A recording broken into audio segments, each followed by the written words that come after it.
Boa noite a todos, sejam bem-vindos para mais uma aula, mais um encontro do nosso... Pessoal, vamos aqui para a nossa aula especial. O que que a gente vai fazer hoje, tá? O que que a gente vai fazer hoje? Primeiro passo da nossa aula, os materiais estão lá no nosso grupo do Telegram. Vamos fazer o CFL Flix, logo em seguida a gente corrige as questões discursivas da Brigada Militar do Rio Grande do Sul. Tranquilo? Então vão comigo.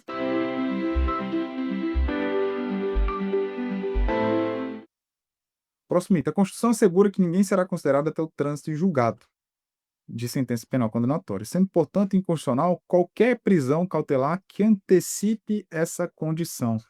E aí, pessoal? Cara, essa pergunta é muito boa, ela poderia ter vários desdobramentos. Já vou falar aqui sobre eles, né? Do que ela está falando, esse item aqui, né, pessoal? Esse item está falso, né, pessoal? É possível uma prisão cautelar, né? Por quê? Prisão cautelar não é uma prisão pena, não é uma prisão condenatória, certo? É uma restrição da liberdade baseada, certo? Primeiro, em fortes indícios de autoria, que aquele sujeito praticou um crime, ok?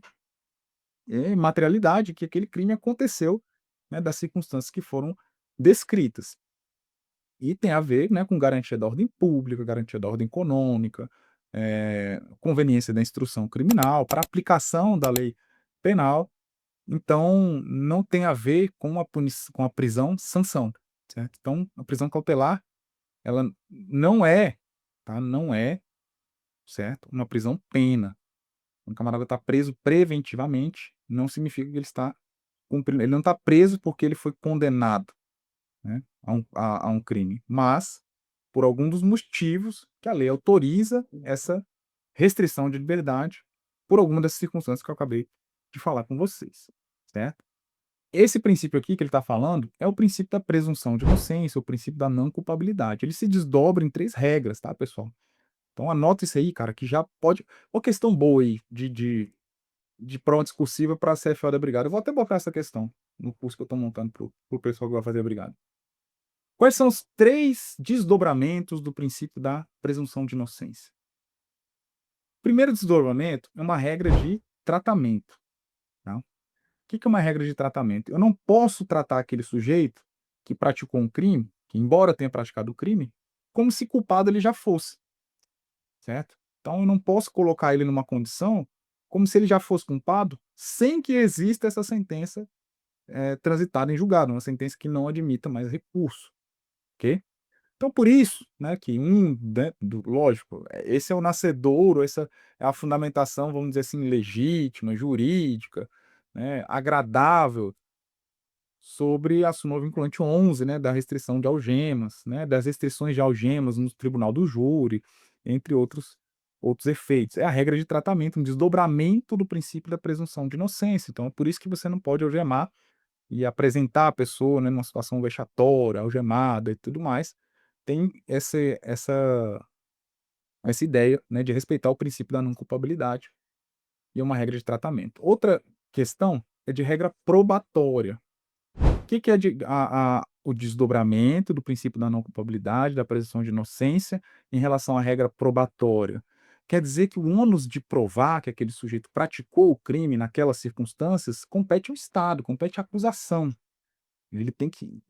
Não é ele que tem que provar que é inocente, certo? Ele tem ele pode alegar, né, causas modificativas, né? Ele pode alegar que não cometeu, que o crime não aconteceu daquela maneira, ou que ele agiu amparado por uma excludente de licitude. Aí sim, ele tem que comprovar isso, ele tem que demonstrar isso. Mas a questão da tipicidade, que ele praticou o crime, certo? Ele praticou a conduta que se amolda numa lei. Teve um resultado da sua conduta e tem um nexo causal entre a conduta e o resultado, quem tem que fazer é a acusação, é o órgão do Estado. Então, esse também é um desdobramento, né, do princípio da presunção de inocência e uma regra de julgamento. Na regra de julgamento, o que, que nós temos como coroa, né, desse princípio, desse desdobramento do princípio da não culpabilidade? Que, na dúvida, eu vou favorecer o réu. Então, se há uma dúvida, certo? Se há uma dúvida, que o réu praticou ou não aquela conduta, se o juiz ficou na dúvida em relação a alguma prova que foi produzida, ele não deve condenar.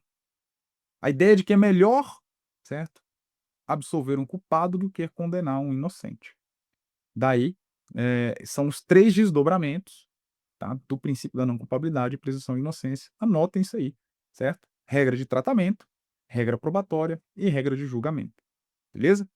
Um exemplo contemporâneo sobre esse assunto que está em jurisprudências que tem uma perfeita relação com a atividade policial. Por que que muitas decisões, certo, relacionadas aos flagrantes de tráfico de drogas, em que o ingresso em domicílio se deu pelo consentimento do indivíduo, têm sido, vamos dizer assim, anuladas no STJ? Um dos princípios é essa questão, né, da regra de julgamento. Ora, você está me dizendo que o sujeito confessou informalmente que haveria drogas na casa dele, que haveria substância entorpecente na casa dele e consentiu com o ingresso. Então, o fundamento, certo, que o policial alegou para ingressar na casa foi uma denúncia anônima, geralmente, né, e a confissão informal daquele sujeito que havia droga lá. E de fato, tinha droga, ok? O fato não é desconstituído. Vocês vão ver, né, na atividade policial que muitas das vezes a defesa ela não vai desconstituir os fatos. Ela não vai ficar falando: "Não, você essa droga aí você plantou, essa droga não existia, essa droga não era do meu cliente". Não, eles vão alegar o vício nas provas, da forma, vícios de formalidade. Como que essa prova foi colhida, certo? E aí a alegação é essa. Primeiro, você não garantiu o direito ao silêncio do sujeito, ao confessar que tinha, né, substância entorpecente na sua casa. Segundo, é pouco crível que o sujeito confessaria, né, que teria, substância entorpecente na sua na residência dele, sabendo que seria preso em flagrante. Terceiro, esse ônus probatório, porque quando chega na audiência, na fase policial, tudo bem, o policial fala que, né, que ele confessou e tudo mais, mas chegou na audiência de instrução e julgamento, provavelmente, né, o réu orientado pelo advogado fala: "Não, pelo amor de Deus, cara, fala que você não consentiu". E aí esse consentimento não está filmado, não está registrado, né, você põe em dúvida o juiz naquele momento, né, se há uma dúvida, né, sobre a legalidade da forma como aquela prova foi colhida, absolve o réu, indulto pro réu. Tá vendo como, assim, tem relação, né, a gente gosta de fazer isso aqui nas aulas, tá, você que aí tá vendo aqui, tem alguém que tá aí a primeira vez, né, fala aí no chat. A gente gosta de fazer esses desdobramentos, né, das questões. Então a gente tá no item 2 falando de princípio da não culpabilidade, mas estamos falando de um tema que é relevantíssimo para a atividade policial, tá caindo em prova direto, né, e pode estar na sua prova também, beleza? Então é por isso que nós temos eh, essa situação, beleza?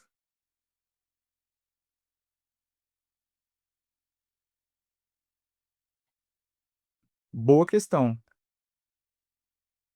E a confissão não é a rainha das provas, né, pessoal, ela tem que ser valorada com outras provas, né. Para quem é policial, uma das recomendações, primeiro, é questão do ingresso em domicílio, não é fundamentar na confissão do consentimento somente, né, isso é só um elemento, né. Segundo, procurar filmar esse consentimento, né, de maneira íntegra e tudo mais, entregar isso lá na hora que for flagrante, mas o fundamento tem que ser as fundadas razões para o ingresso em razão do flagrante delito, certo?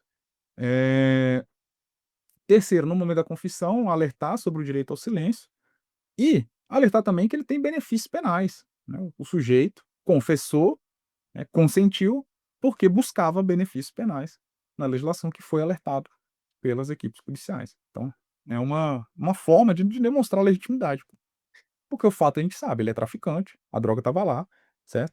Então, mas, né, a gente tem que ter, né, como policial, cada vez mais, tá, pessoal, presta atenção, você que quer ser policial militar. Meu amigo, pode aí, eu vou chutar aqui, tá, mas, estima-se, tá bom, que 80% das ações penais são oriundas de prisões flagrantes que a polícia militar realiza, ou termo circunstanciado.